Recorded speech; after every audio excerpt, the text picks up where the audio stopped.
के क्रिसमसको मिति अन्दाजको भरमा राखिएको हो? यदि तपाईँले बाइबलको यो सानो गणित बुझ्नुभयो भने तपाईँ छक्क पर्नुहुनेछ।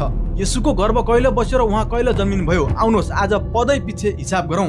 जकरिया र सेप्टेम्बरको प्रमाण सुरु गरौँ लुका 1 अध्यायको 5 पदबाट। यहाँ लेखिएको छ कि यहुदियाका राजा हेरोदको पालामा अबियाका दलका जकरिया नाउँ भएका एकजना पुजारी थिए। तिनकी पत्नी हारून वंशकी थिइन्। तिनको नाउँ एलिसेबा थियो भनिएको छ। जकरिया अबियाको दलका पुजारी थिए। अब ध्यान दिनुहोस्, यो अबियाको दलले मन्दिरमा कहिले सेवा गर्थ्यो त?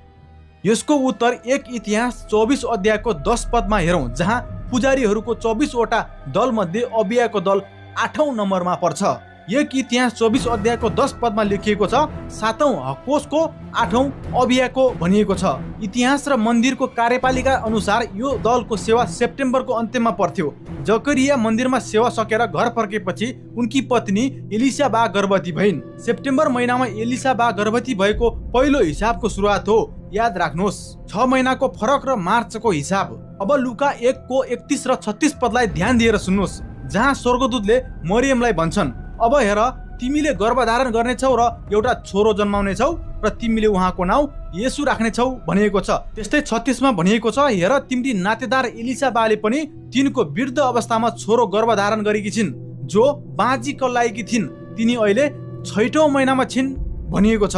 अब हिसाब गरौँ, एलिसाबा सेप्टेम्बरमा गर्भवती भइन्। सेप्टेम्बरबाट 6 महिना गर्नुहोस्, अक्टोबर, नोभेम्बर, डिसेम्बर, जनवरी, फेब्रुअरी र 6औं महिना मार्च, अर्थात् यही मार्च महिनामा स्वर्गदूतले मरियमलाई भन्नुभयो, तिमीले गर्भधारण गर्नेछौ। यसरी येशूको गर्भ मार्च 25 को आसपासमा बस्यो। 9 महिनाको गन्ती। अब अन्तिम हिसाब, एउटा बच्चा गर्भमा बसेको 9 महिनापछि जन्मिन्छ। मार्च 25 बाट 9 महिना गनौँ।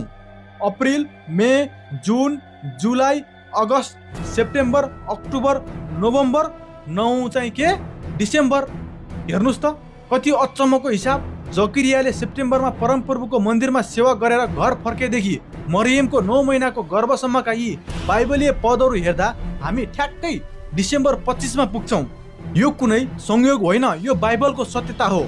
डिसेम्बर 25 मा क्रिसमस अर्थात् येशू ख्रीष्टको जन्म उत्सव मनाउनु गलत मिति वा सांसारिक परम्परा होइन।